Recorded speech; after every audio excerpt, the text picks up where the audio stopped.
responsável pela morte desse operário. Se eu bem me lembro, o operário morre, né?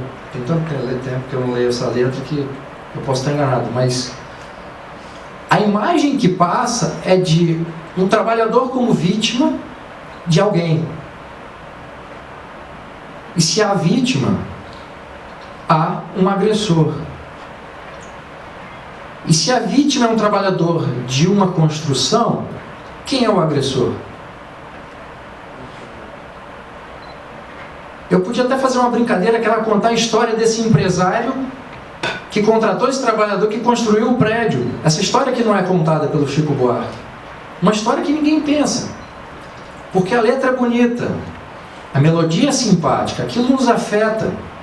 Há uma intimidade. Porque não foram poucos os casos, e não são poucos os casos, de acidentes em construções.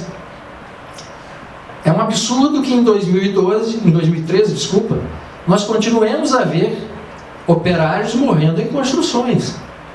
Por falta de treinamento, por falta de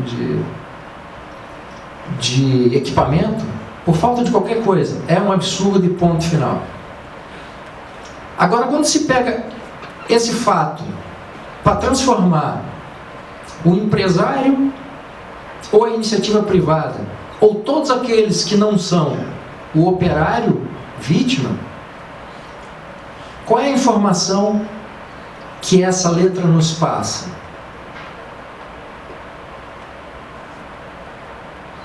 Eu cresci vendo na televisão, ouvindo as pessoas em volta, e isso se mantém,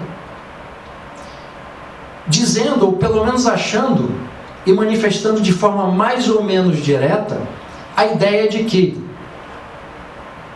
o mercado é ruim, o empresário é bandido. Eu cresci com a imagem do empresário, que era um senhor gordo, alto, fumando charuto, de suspensório. Uma caricatura, obviamente, mas uma caricatura construída de forma muito eficiente, porque isso fica na minha memória. E até hoje, escolas têm nos seus livros didáticos charge ou desenhos representando o empresário dessa forma.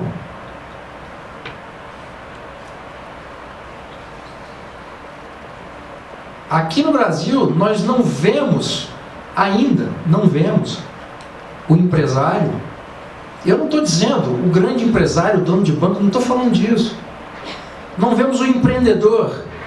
Talvez seja uma palavra melhor de se usar hoje em dia, porque não tem essa carga negativa que a palavra empresário ainda tem no Brasil. Mas eu estou falando de qualquer empreendedor, sujeito que pega, compra um carrinho de pipoca e fica na porta aqui da universidade vendendo a sua pipoca. Sujeito que compra uma caixinha de isopor e vai para a praia vender o seu picolé. Quando eu falo de mercado, eu falo de todos nós que não trabalhamos dentro do governo, que não somos governo, não fazemos parte disso que se chama coisa pública, essa abstração. Somos todos nós, o mercado somos todos nós. Mas nós fomos ensinados desde o início que o mercado é meia dúzia de banqueiros ou meia dúzia de empresários que têm privilégio do governo. E essa visão de mundo vem da onde? Como na letra do Chico Buarque, em que o operário é vítima, por que eu não posso contar a história daquele empresário que construiu ou tentou construir aquele prédio onde esse operário do Chico Buarque trabalhou e se tornou alcoólatra e depois morreu, e esse empresário não conseguiu terminar o edifício por todas as regras burocráticas, por todas as intervenções do governo, seja federal, municipal ou estadual, que fez com que ele falisse e demitisse todos os outros 350 operários que não tinham mais como pagar suas contas. E esse empresário falido passou a dever vários bancos e teve que voltar a morar na casa da sogra. Essa história não foi contada. Quando você apresenta os dois lados, você passa a ver os dois lados de forma mais humana. Já não há vítimas de agressores. E eu não estou dizendo que não exista vítimas de agressores. Isso sempre existiu e vai continuar existindo. O que eu estou dizendo é que, ao usar uma obra de arte, uma obra artística, como é o caso da música, para passar esse pensamento que foi construído, essa visão de mundo só se sedimenta para nosso azar.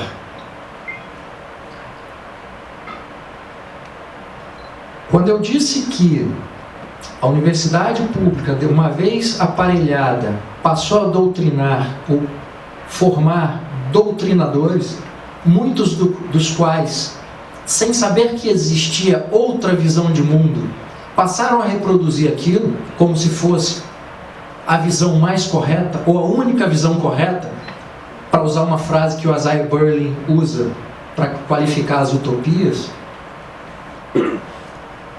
Se ele não sabe que há outra visão, é natural que esse professor vá dar aula para criança, para adolescente, ou para outros jovens dentro da universidade, e reproduza esse discurso, e recomende os mesmos livros, porque ele não sabe que há outros. E quando aparecem outros, a crítica já vem pronta. É uma crítica que vem como um sanduíche do McDonald's. Você não precisa refletir sobre aquilo, você abre a caixinha e come. E como o sanduíche do McDonald's, a crítica é ruim. E ela é apresentada de forma equivocada. Porque o problema não é você ter uma visão de mundo, aprender uma outra visão de mundo, e aí eu estou me referindo mais a teorias. Você escolher uma delas, confrontá-las para a sua audiência e dizer o seguinte: olha, o argumento desse ponto é esse, o argumento desse ponto é esse, coteja as duas, faz uma análise comparativa e pode, enquanto professor, manifestar ou não a sua posição favorável à posição A ou B. O problema é quando você aprende uma delas e aprende também que todas as outras são equivocadas, são incorretas e sequer são dignas de serem aprendidas. Quando essas pessoas passam a dar aulas para crianças, adolescentes e adultos, quando o material didático também legitima essa visão de mundo, nós temos exemplos assim escabrosos de como o ensino se transforma numa má educação. Eu tenho um filho de 14 anos, eu acompanho, eu participo da vida escolar dele desde que ele entrou na escola. Então eu olho todo o material didático, eu estudo com ele todos os dias que ele precisa, e eu estou sempre incentivando a que ele estude e conheça todas as perspectivas possíveis. A quantidade de incorreções, e o que é pior, o viés ideológico das apostilas no que se refere à história, geografia, filosofia, é uma coisa que já me deixou chocado, depois me deixou horrorizado, e agora eu estou em busca de um novo qualificativo para poder definir o que eu sinto toda vez que eu tenho que ler determinados textos. E aí se dá uma situação muito curiosa, porque eu tenho que ensinar para ele o que é o correto, pedir que ele estude o que é incorreto para poder fazer a prova, com a recomendação, com a seguinte recomendação: aprenda o correto, decore o incorreto e esqueça aquilo que você decorou, que isso não vai te servir para a sua vida. Agora você imagina na cabeça de uma criança, hoje adolescente, como é que fica essa mensagem, ou esse choque de mensagens que ele recebe na escola, de um professor que obviamente ele vê com respeito, ao contrário de muitas crianças, jovens e adultos, porque eu desde o início, desde quando ele entrou na escola, eu fiz com que ele acreditasse, fiz com que ele visse como virtuoso respeitar a escola e respeitar o professor, como eu fui ensinado. Respeitar não quer dizer aceitar tudo aquilo que o professor diz. E não há forma maior de respeito do que confrontar o professor, qualquer que seja, com bons argumentos e boas ideias.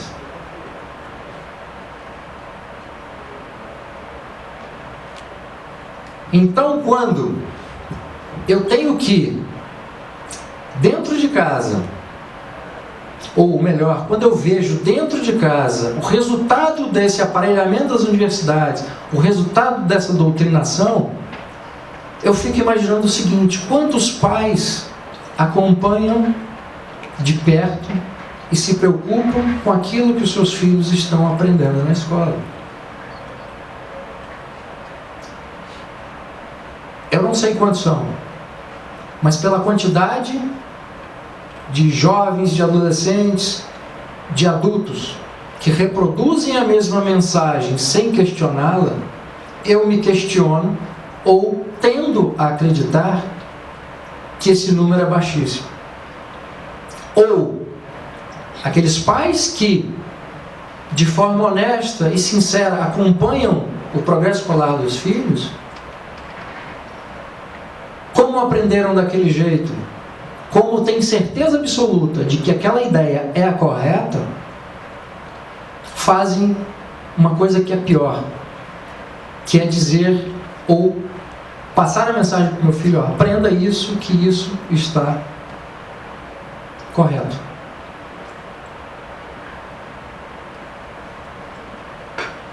Tem um site chamado Escola Sem Partido, que é um site muito bom. Eu convido a todos vocês que querem ler sobre relatos de como essa doutrinação se dá até hoje nas escolas, tanto em material didático quanto dentro de sala de aula. Eu não sei se ele é daqui de Brasília, mas ele trabalhou durante, o Miguel Najib trabalhou durante muito tempo. Ele é daqui de Brasília? Infelizmente ele não veio hoje, mas acho que amanhã ele vem. Pois é, eu gosto muito, faz um trabalho fantástico e eu recomendo quem tiver interesse nesse assunto visitar o site Escola Sem Partido. Nós temos hoje, felizmente, uma ferramenta poderosa que é a internet. Então, se há 15 anos atrás, 10 anos atrás, era impossível para qualquer um que tivesse um interesse intelectual, ou para qualquer um que mesmo que não tivesse um interesse intelectual, mas que estivesse em busca de alguma informação sobre aquela matéria específica, poder pesquisar, poder encontrar visões divergentes daquela que lhe é apresentada na escola, que lhe são apresentadas na escola, a internet foi e continua sendo um oásis naquilo que era um deserto completo.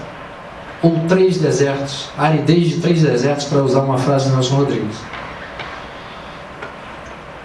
A internet, nesse sentido, está funcionando no Brasil, e acredito que em outras partes do mundo, como uma contra-revolução cultural. A revolução cultural que foi desenvolvida dentro das universidades brasileiras está sendo questionada de forma muito vigorosa pelo amplo e fácil acesso que a internet nos dá a diversos tipos de conteúdo. A quantidade de pessoas que eu conheci que só tinha uma visão de mundo, ou só conhecia uma teoria, ou um autor, ou só um grupo de autores que reproduziam a mesma ideia, e ao pesquisar aquele assunto na internet, caíram em sites que traziam autores que combatiam aquela ideia enorme. O André é um exemplo. me contou o exemplo dele hoje. Ele estava fazendo uma pesquisa para um trabalho específico e, ao fazer uma pesquisa na internet, descobriu o site do Instituto Mises Brasil e, a partir daí, teve acesso a uma galeria de autores e a uma riqueza teórica e de pensamento formidável. E eu convido vocês também a visitarem o site do Instituto Mises Brasil, para aqueles que ainda não fizeram. Então, se nós tivemos, a partir do regime militar, dentro das universidades públicas, uma revolução cultural, nós estamos passando hoje, eu acredito, no Brasil, por um momento de transição de contra-revolução cultural permitida e amplificada pela internet. E, felizmente, esse instrumento está sendo muito bem utilizado por defensores honestos e legítimos de uma visão de mundo completamente contrária a essa que está sedimentada, que está solidificada no país.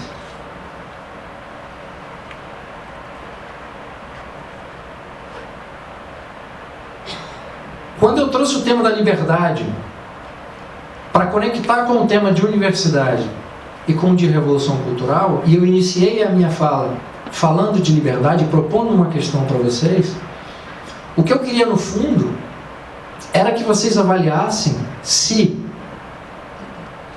ou melhor, avaliassem até que ponto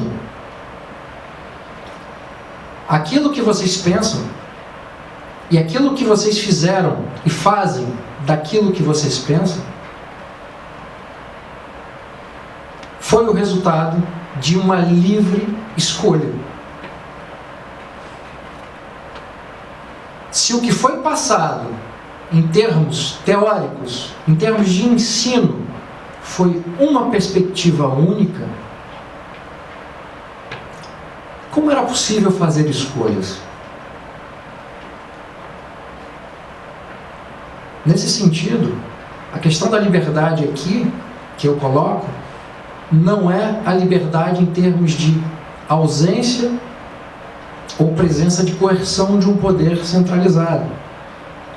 A liberdade que eu coloco aqui como questão é: nós tivemos liberdade de escolha ao não termos escolha?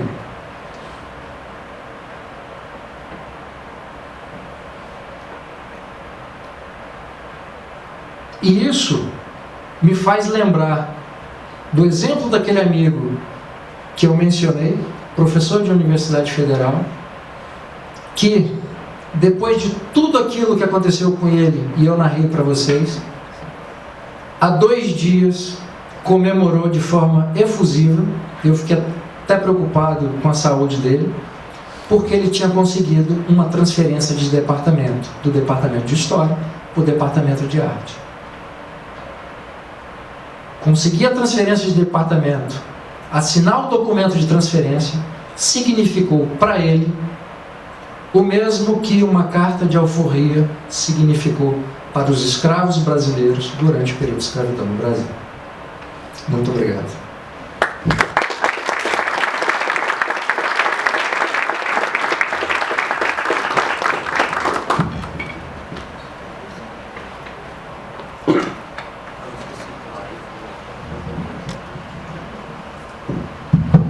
Bem, obrigado, Bruno. Eu queria já, então, iniciar os debates. O Daniel está com o microfone aí.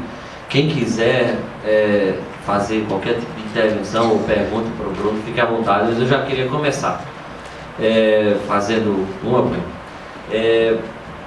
Hoje, recentemente, saiu uma matéria no Fantástico sobre uma pessoa que você conhece, aí, pelo menos a história, não sei se conhece pessoalmente, mas acredito que até conhece pessoalmente. Ele falou no primeiro seminário de escola austríaca, realizado pelo Instituto Mises, e saiu uma matéria no Fantástico. Já tinha saído algumas matérias na internet, alguns veículos de comunicação sobre ele, que é a história do Kleber Nunes, que é um herói brasileiro que resolveu desafiar o Estado, que acredita que é dono dos filhos das pessoas, e tirou os seus filhos da escola e educou os filhos em casa.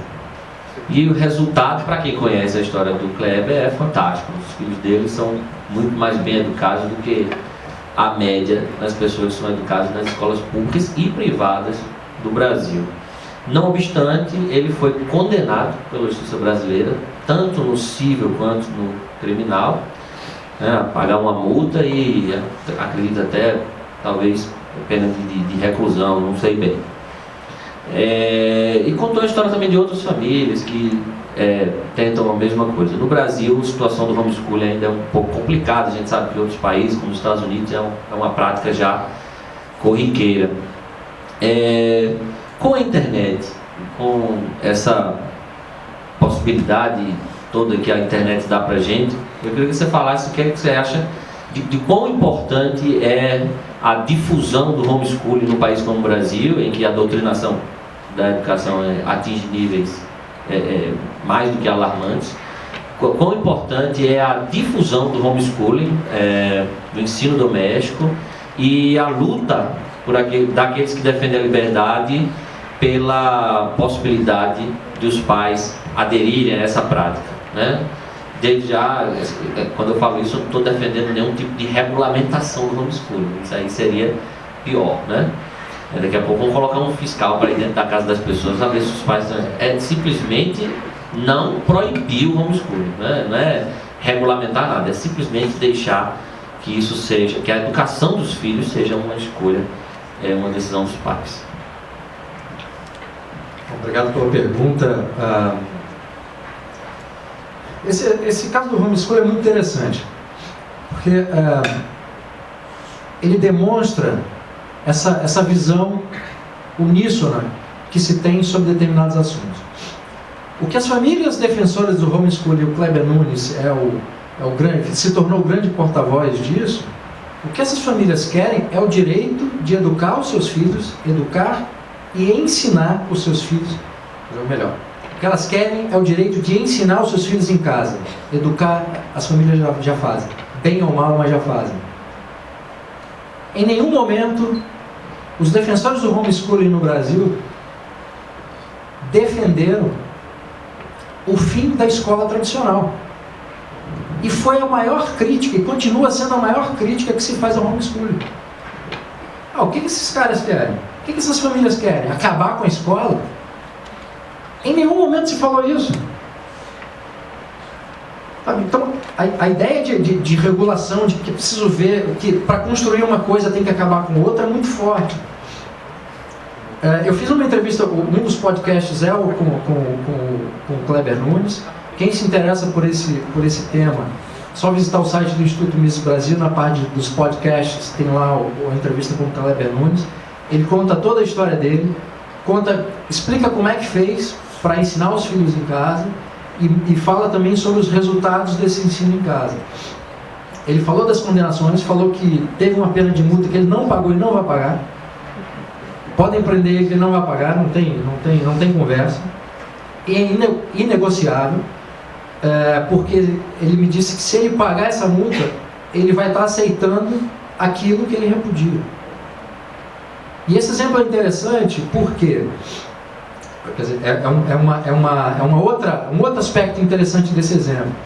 Porque o Kleber Nunes e outras famílias defenderam de forma tão vigorosa o seu direito de ensinar os filhos dentro de casa, que a posição do promotor e dos juízes que os condenou passou a ser uma posição ridícula. Essa matéria que saiu no Fantástico foi uma matéria muito simpática, sem precisar ser simpática, porque simplesmente apresentou exemplos de algumas famílias que decidiram ensinar os seus filhos em casa, e aí veio um promotor e um juiz e decidiu que eles não podiam fazer isso, e por causa disso tinham que pagar uma multa ou serem presos. Bastou apresentar a história. E por causa disso, por causa de uma defesa de uma ideia como princípio, que foi o caso do Kleber Nunes, várias outras famílias passaram a conhecer e a se interessar por essa ideia. E a principal emissora de TV do país pegou o assunto e, em vez de, como às vezes acontece, ou muitas vezes acontece, colocá-lo como um agente perturbador da ordem, ou um agente fora da lei, quase que tomou a defesa dele. Então a importância de você ter boas ideias e defendê-las de forma vigorosa, mesmo contra uma legislação completamente estúpida. No caso da internet que você me perguntou, sim, eu não sei como é que eu vivi antes da existência da internet, porque eu moro numa cidade que não tem muita coisa em termos de ofertas culturais, né? Então todo acesso que eu tenho para o mundo intelectual que me interessa, a minha janela, a minha porta, a minha porteira é a internet. Então é maravilhoso hoje eu poder, eu preciso desse livro. Ou eu baixo o livro, se ele estiver disponível, como é o caso dos livros que estão disponíveis no site do Miss Brasil, gratuitamente. Se eu quiser, eu posso comprar um livro eletrônico, ou eu posso encomendar um livro eletrônico, seja da Amazon, ou seja de uma loja na Inglaterra. Se eu quiser ver um filme que não chegou no cinema da minha cidade, eu posso comprar esse filme para alguma loja virtual, eu posso comprar esse filme, o objeto físico, né, pela Amazon, ou por qualquer livraria cultura, qualquer site, ou eu posso simplesmente baixar. No meio desse monte de sites que oferece isso. É o que eu geralmente faço. A internet ainda é uma ilha de liberdade, mas há quem queira que isso acabe, né? E quem quer isso são os governos. Por isso a gente tem que lutar pela manutenção de um ambiente livre da internet ainda. Primeira pergunta ali, colega. Tudo bem? Boa noite. Peço para que se identifique. Meu nome é Matheus, eu moro aqui no DF. Primeiramente, agradecer ao Instituto Miss por essa oportunidade de a gente estar essas pessoas mais qualificadas para falar de escola austríaca. Primeiramente, eu vou dizer que eu tenho 17 anos e eu estudo numa escola de ensino médio aqui do DF. Eu constantemente tento expor minha visão liberal, que eu acho que começou quando eu tinha uns 15 anos, quando eu encontrei Ayn Rand. Eu comecei a ler tudo e me identifiquei, depois eu conheci a escola austríaca. Eu não gosto, o professor Biratã mesmo, no curso de iniciação da escola austríaca, ele fala que eu não sou um economista de direita, eu sou economista liberal austríaco. E é isso que muita gente hoje em dia não tem nem noção do que é o liberalismo ou do que é a escola austríaca. Muitas vezes na escola já me chamaram de reacionário, de milico. E tem coisas que acontecem hoje em dia que muita gente não tem nem noção. Uma menina da minha escola mesmo, outro dia, 17 anos, eu não estou brincando, ela se filiou ao PSOL. Ela se filiou ao PSOL. O conteúdo programático do vestibular do Distrito Federal foi para a gente ler o Manifesto Comunista. Eu sinceramente eu tive que dizer, vou ler sem preconceitos, para pelo menos eu poder criticar depois. Eu tive estômago limpo. O que o povo esquerdista, pelo menos com o que eu convivo, sabe sobre o comunismo e sobre o pensamento de esquerda é praticamente nada. É só o que a mídia vomita para eles e o que eles veem. E eu acho que hoje em dia, pelo menos aqui no Brasil, a gente não pode começar a ter uma revolução cultural liberal partindo principalmente dos economistas. Que economista só fala para economista. No máximo alguém do campo da ciência política vinga para o liberalismo, mas mais ninguém. Agora, se você tem gente que apoia o liberalismo, nem que para fazer uma lavagem cerebral na cabeça das pessoas, mas simplesmente para expor essa ideia no campo da história, da arte, da filosofia, da geografia principalmente, já é outra coisa. A gente precisa hoje em dia de um Milton Friedman, não para falar de uma forma mais fácil, para falar de como o liberalismo pode ser bom para essas pessoas. Aí eu queria que vocês falassem. Eu vou deixar o Bruno falar. Eu acho que eu falei